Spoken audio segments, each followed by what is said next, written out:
Good morning. This is indeed the day that the Lord has made. Let us rejoice and be glad in it. I'd like first to address the comments of the president this week on reopening churches. Let me remind you that our church has never closed. It is always open for you to go in and pray on your own. We share our prayers. We worship together with email and YouTube. We bring donations to Shells for Sharing, and our bells ring out every evening in community. We remember and mourn those who have died and celebrate the joys of each other. We check on our neighbors. We are the church, and the church is not closed.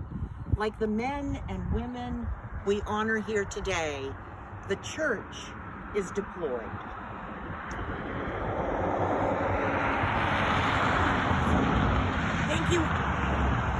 Thank you also to all of you who keep me up to date on the joys and concerns of our community of faith.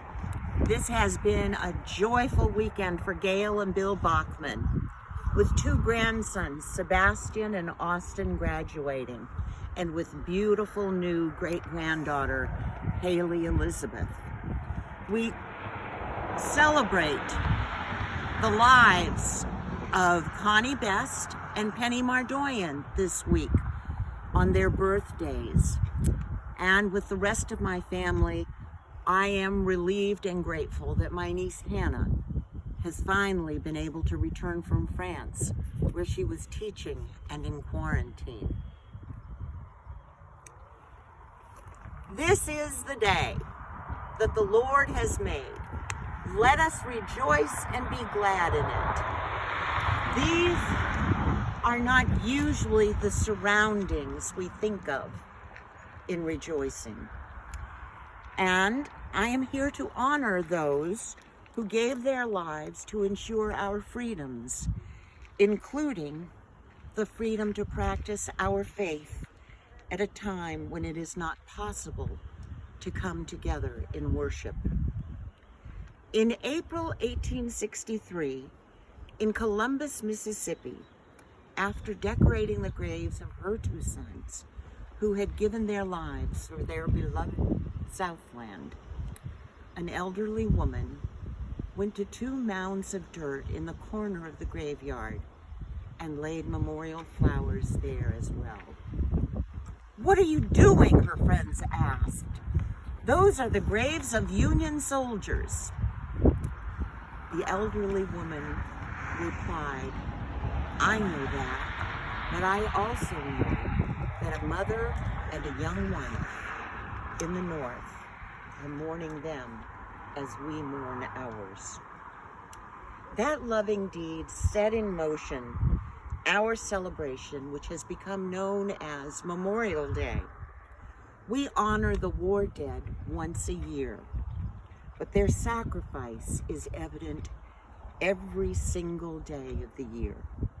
Today, we want to honor the memory of all those who have sacrificed their lives on the altar of freedom.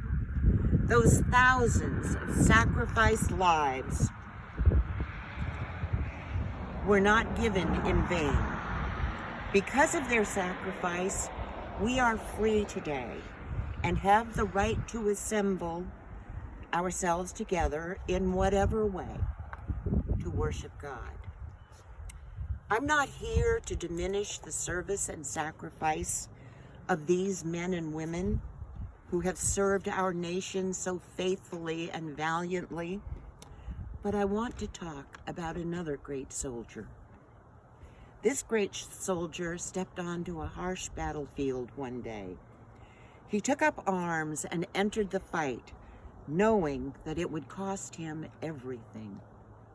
This soldier bravely entered that battlefield and won a great victory, but at a terrible price.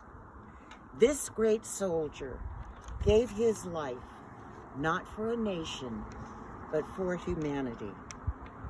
His was not a life given in vain, but the sacrifice of his life served to set free the captives of sin. For the child of God, every day is Memorial Day.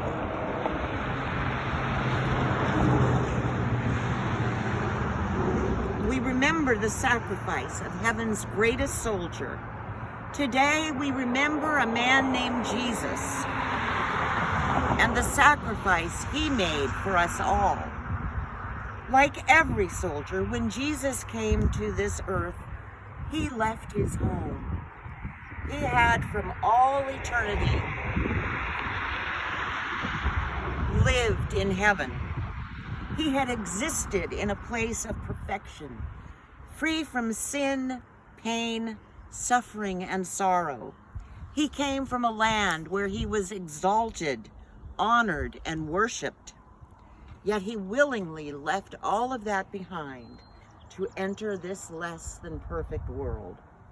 He came to a world where even those who had longed for his appearing would reject him. He came to a land where he would be ridiculed, hated, and killed. Yet, he came anyway. God came to the earth and he robed himself in human flesh. He lived as a man among men and died as a man to redeem man from his sins. When a soldier enters the service of his or her country, he ceases to wear the clothes he wore as a civilian. He dons the uniform of his nation. When Jesus came into this world, he willingly concealed his heavenly frame within an earthly frame. He took upon himself the body of a man. Here was God, the creator of the universe, born as a baby in Bethlehem. Here was God, to whom belonged the earth and the fullness thereof, with no place to lay his head. Because Jesus left heaven and came into this world, he knew pain, suffering, rejection, hunger, thirst, loneliness, and many other of the problems that are part of the human condition. He suffered all that he did so that we might feel our pain and know how to comfort us in our trials. When Jesus came into this world as a man, he lived his life as a man. He died on the cross as a man. He rose again from the dead as a man. He ascended back into heaven as a man. And when he comes again, he will return as a man.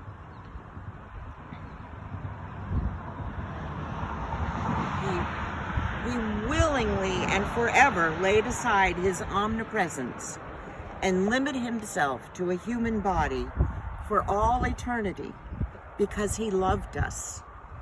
After accomplishing his earthly mission, Jesus ascended back to his heavenly home and was enveloped in the glory he had before he was born in Bethlehem. When Jesus ascended, the Bible tells us that he sat down at the right hand of God. He completed his mission and ascended back to heaven as our high priest.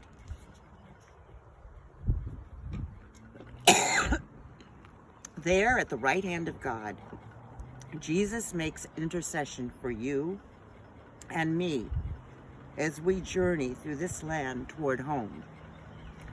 When Jesus ascended back into heaven, he did so with the promise that he would return again someday.